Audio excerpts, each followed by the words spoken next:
नमस्कार दोस्तों, कहानी और कल्पना की दुनिया में आपका हार्दिक स्वागत है। आज सुनते हैं रविंद्रनाथ टैगोर द्वारा लिखी गई कहानी एक रात। एक ही पाठशाला में सुरबाला के साथ पढ़ा हूँ और बहु बहु खेला हूँ।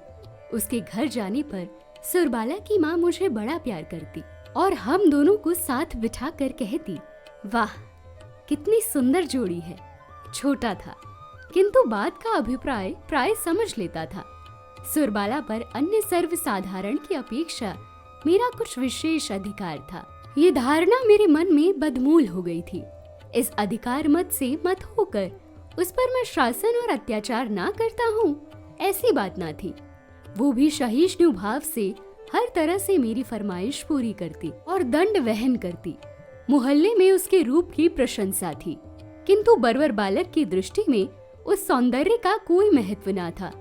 मैं तो बस यही जानता था कि सुरबाला ने अपने पिता के घर में मेरा प्रभुत्व स्वीकार करने के लिए ही जन्म लिया है, इसलिए वो विशेष रूप से मेरी अवहेलना की पात्री थी। मेरे पिता चौधरी जमींदार के नायब थे। उनकी इच्छा थी मेरे काम करने योग्य होते ही मुझे जमींदारी सरिश्ते का काम सिखाकर कहीं गुमाश्तागिरी दिला दे, किंतु मैं मन ही मन इसका विरोधी था। हमारे मोहल्ले की नील रतन जिस तरह भागकर कलकत्ता में पढ़ना लिखना सीखकर कलेक्टर साहब के नाजिर हो गए थे, उसी तरह मेरे जीवन का लक्ष्य भी अति उच्च था। कलेक्टर का नाजिर ना बन सका तो जजे अदालत का हेड क्लर्क हो जाऊंगा। मैंने मन ही मन ये निश्चय कर लिया था। मैं हमेशा देखता कि मेरे पिता इन अदालत जीवियों का बहुत सम्मान करते थे। अनेक अवसरों पर मछली, तरकारी, रुपए, पैसे, इन सब से उनकी पूजा अर्चना करनी पड़ती। ये बात भी मैं बाल्यावस्था से ही जानता था, इसलिए मैंने अदालत के छोटे कर्मचारी, यहाँ तक कि हरकारों को भी अपने हृदय में बड़े सम्मान का स्थान दे रखा था। ये हमारे बंगाल के पूज्य देवता थे। 33 कोटि देवताओं के छोटे छोटे नवीन संस्करण। कार्य सिद्धि लाभ के संबंध में स्वयं सिद्धिदाता गणेश की अपेक्षा इनके प्रति लोगों में आंतरिक निर्भरता कहीं अधिक थी। अतएव पहले गणेश को जो कुछ प्राप्त होता था वो आजकल इन्हें मिलता था। नील रतन के दृष्टांत से उत्साहित होकर मैं एक दिन विशेष सुविधा पाकर कलकत्ता भाग गया। पहले तो गांव के एक परिचित व्यक्ति के घर ठहरा, उसके बाद पढ़ाई के लिए पिता से भी थोड़ी बहुत सहायता मिलने लग गई। पढ़ना लिखना नियम पूर्वक चलने लगा। इसके अतिरिक्त मैं सभा समितियों में भी योग देता। देश के लिए प्राण विसर्जन करने की तत्काल आवश्यकता है, इस विषय में मुझे कोई संदेह न था। किंतु ये दुस्साध्य कार्य किस प्रकार किया जा सकता है ये मैं नहीं जानता था, न इसका कोई दृष्टांत ही दिखाई पड़ता था। पर इससे मेरे उत्साह में कोई कमी नहीं आई। हम देहाती थे, कम उम्र में ही प्रौढ़ बुद्धि रखने वाले कलकत्ता वालों की तरह हर चीज का मजाक उड़ाना हमने नहीं सीखा था। इसलिए हम लोग चंदे की किताब लेकर भूखे प्यासे दोपहर की धूप से दर दर भीख मांगते फिरते, किनारे खड़े होकर विज्ञापन बांटते, सभा स्थल में जाकर बेंच कुर्सी लगाते, दलपति के बारे में किसी के कुछ कहने पर कमर बांधकर मारपीट करने पर उतारू हो जाते। शहर के लड़के हमारे ये लक्षण देखकर हमें गंवार कहते। आया तो था नाजीर सरिश्तेदार बनने, पर मैजिनी गैरीबाल्डी बनने की तैयारी करने लग गया। इसी समय मेरे पिता और सुरबाला के पिता ने एकमत होकर सुरबाला के साथ मेरा विवाह कर देने का निश्चय किया। मैं 15 वर्ष की अवस्था में कलकत्ता भाग आया था। उस समय सुरबाला की अवस्था 8 वर्ष की थी। अब मैं 18 वर्ष का था। पिता के अनुसार मेरे विवाह की आयु धीरे धीरे निकलती जा रही थी, पर मैंने मन ही मन ये प्रतिज्ञा कर ली थी कि आजीवन अविवाहित रहकर स्वदेश के लिए मर मिटूंगा। मैंने पिता से कहा, पढ़ाई पूरी किए बिना मैं विवाह नहीं कर सकता। 2-4 महीने के बाद ही खबर मिली कि वकील रामलोचन बाबू के साथ सुरबाला का विवाह हो गया है। मैं तो पतित भारत की चंदा वसूली के काम में व्यस्त था। मुझे ये समाचार अत्यंत तुच्छ मालूम पड़ा। एंट्रेंस पास कर लिया था। फर्स्ट ईयर आर्ट्स में जाने का विचार था। तभी पिता की मृत्यु हो गई। परिवार में मैं अकेला नहीं था, माता थी और 2 बहनें। अतएव कॉलेज छोड़कर काम की तलाश में निकलना पड़ा। बहुत कोशिशों के बाद नुआखाली डिवीजन के एक छोटे से शहर के एंट्रेंस स्कूल में असिस्टेंट मास्टर का पद मिला। सोचा मेरे उपयुक्त काम मिल गया। उपदेश तथा उत्साह प्रदान करके प्रत्येक विद्यार्थी को भावी भारत का सेनापति बना दूंगा। काम आरंभ कर दिया। देखा, भारतवर्ष के भविष्य की अपेक्षा आसन इम्तिहान की चिंता कहीं ज्यादा की जाती थी। छात्रों को ग्रामर और अलजेब्रा के बाहर की कोई बात बताते ही हेडमास्टर नाराज हो जाते। 2-1 महीने में मेरा उत्साह ठंडा पड़ गया।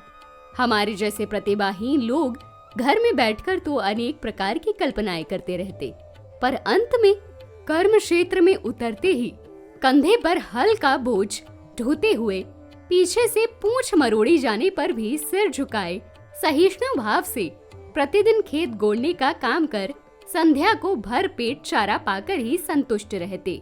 फिर कूद फांद करने का उत्साह नहीं बचता। आग लगने के डर से एक ना एक मास्टर को स्कूल में ही रहना पड़ता। मैं अकेला था, इसलिए भार मेरे ही ऊपर आ पड़ा। स्कूल के एक बड़े 8 चाला से सटी हुई एक झोपड़ी में मैं रहता। स्कूल बस्ती से कुछ दूर एक पुष्करणी के किनारे था।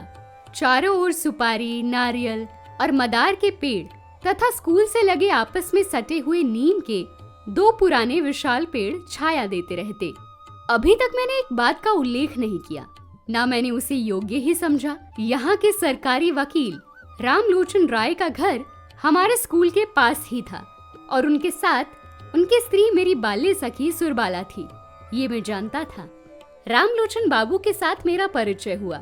सुरबाला के साथ मेरा बचपन में परिचय था। ये रामलोचन बाबू जानते थे या नहीं, मैं नहीं जानता। मैंने भी नया परिचय होने के कारण उस विषय में कुछ कहना उचित नहीं समझा। यही नहीं, सुरबाला किसी समय मेरे जीवन के साथ किसी रूप में जुड़ी हुई थी, ये बात मेरे मन में ठीक तरह से उठी ही नहीं। एक दिन छुट्टी के रोज रामलोचन बाबू से भेंट करने उनके घर गया था। याद नहीं किस विषय पर बातचीत हो रही थी, शायद वर्तमान भारतवर्ष दुर्व्यवस्था के संबंध में। ये बात ना थी कि वो उसके लिए विशेष चिंतित और उदास थी, किंतु विषय ऐसा था कि हुक्का पीते पीते उस पर 1-1.5 घंटे तक यूं ही शौकिया दुख प्रकट किया जा सकता था। तभी बगल के कमरे में चूड़ियों की हल्की सी खनखनाहट, साड़ी की सरसराहट और पैरों की भी कुछ आहट सुनाई पड़ी। मैं अच्छी तरह समझ गया कि जंगली की संग से कोई कौतूहलपूर्ण आंखें मुझे देख रही हैं। मुझे तत्काल वो आंखें याद ही आईं।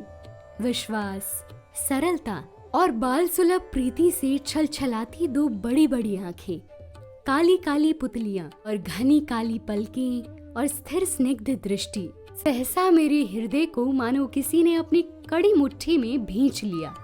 वेदना से मेरा अंतर झंझना उठा। लौटकर घर आया, किंतु वो व्यथा बनी रही। पढ़ना लिखना जो भी करता, किसी तरह मन का भार दूर ना हो पाता। शाम के समय में कुछ शांत होकर मैं सोचने लगा कि आखिर ऐसा क्यों हुआ। उत्तर में मन बोल उठा, तुम्हारी वो सुरबाला कहाँ गई? मैंने कहा, मैंने तो उसे स्वेच्छा से ही छोड़ दिया था। वो क्या मेरे लिए ही बैठी रहती?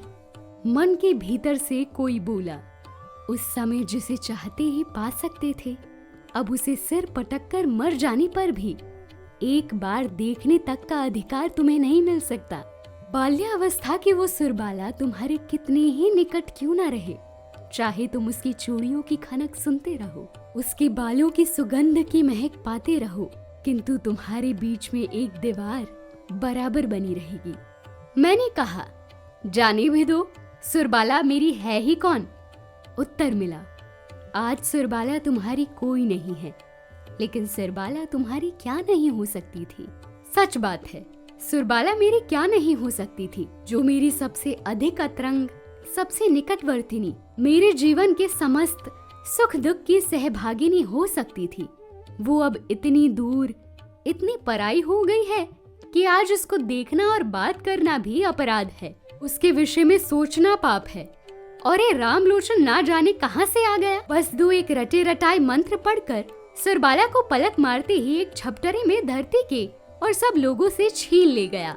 रामलोचन के घर के दीवारों में जो सुरबाला थी, वो रामलोचन की भी अपेक्षा मेरी अधिक थी। ये बात मैं किसी भी प्रकार मन से नहीं निकाल पाता था। शायद ये बात असंगत थी, फिर भी अस्वाभाविक नहीं थी। तब से और मैं किसी भी काम में मन नहीं लगा सका। दोपहर के समय क्लास में जब छात्र गुनगुनाते रहते, बाहर सन्नाटा छाया रहता, नीम की निम्बोलियों की महक होती, तब भीतर कुछ होता। मन कुछ चाहता मगर उसका रूप साफ ना होता। स्कूल की छुट्टी होने पर अपने बड़े कमरे में अकेले मन ना लगता, लेकिन यदि कोई मिलने चला आए तो भी मन बड़ा अझेल हो जाता। संध्या समय पुष्करिणी के किनारे सुपारी नारियल के वृक्षों के अर्थहीन मरमर ध्वनि सुनते सुनते सोचता, मनुष्य समाज एक जटिल भ्रमजाल है। ठीक समय पर ठीक काम करना किसी को नहीं सूझता। अद में अनुपयुक्त समय पर अनुचित वासना लेकर अस्थिर होकर मर जाता है। तुम्हारे जैसा आदमी सुरबाला का पति होकर आजीवन बड़े सुख से रह सकता था, और तुम तो होने चले थे गैरीबाल्दी, और अंत में हुए एक देहाती स्कूल के असिस्टेंट मास्टर। और रामलोचन राय वकील विवाह करके सरकारी वकील बनकर अच्छा खासा रोजगार करने लगा। जिस दिन दूध में धुएं की बू आती वो सुरबाला को डांट देता, और जिस दिन उसका मन प्रसन्न रहता उस दिन सुरबाला के लिए गहने बनवा देता। अपनी मोटी थुलथुली देह पर अचकन डाले वो परम संतुष्ट रहता। वो कभी भी तालाब के किनारे बैठकर आकाश के तारों की ओर देखता हुआ, आहें भरता हुआ शाम नहीं गुजारता। एक बड़े मुकदमे के लिए रामलोचन कुछ दिन के लिए बाहर गया था। अपने स्कूल भवन में मैं जिस तरह अकेला था, शायद उस दिन सुरबाला भी अपने घर में उसी तरह अकेली थी। मुझे याद है, उस दिन सोमवार था। सवेरे से ही आकाश में बादल थे। 10 बजे से टप टप बारिश शुरू हो गई थी। आकाश की दशा देखकर हेडमास्टर ने जल्दी छुट्टी कर दी। काले काले मेघ सारे दिन आकाश में घूमते रहते। दूसरे दिन तीसरे पहर से मूसलाधार बारिश शुरू हुई और आंधी चलने लगी। जो जो रात होने लगी, बारिश और आंधी का वेग भी बढ़ने लगा। पहले पुरवैया चल रही थी, फिर उत्तर तथा उत्तर पूर्व की ओर से हवा बहने लगी। उस रात सोने का प्रयास करना व्यर्थ था। ख्याल आया, इस दुर्योग के समय सुरबाला घर में अकेली है। हमारा स्कूल भवन उनके घर की अपेक्षा कहीं अधिक मजबूत था।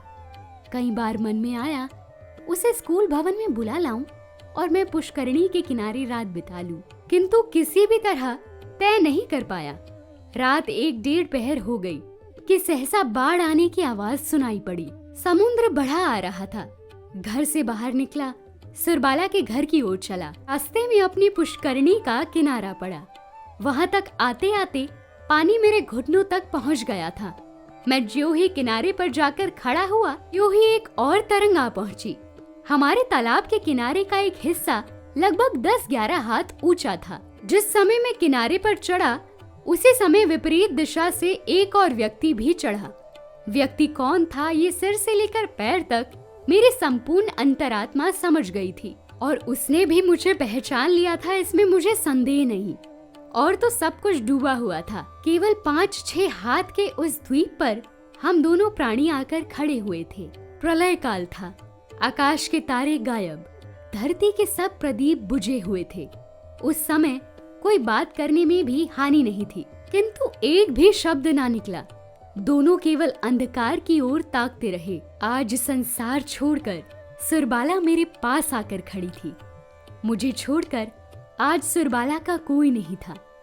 कब से बीते हुए उस शैशव काल में सुरबाला किसी जन्मांतर के बाद किसी प्राचीन रहस्य अंधकार पर उतराते हुए सूर्य चंद्रालोकित चनकीर्ण पृथ्वी के ऊपर मेरे ही बगल में आकर खड़ी हुई थी।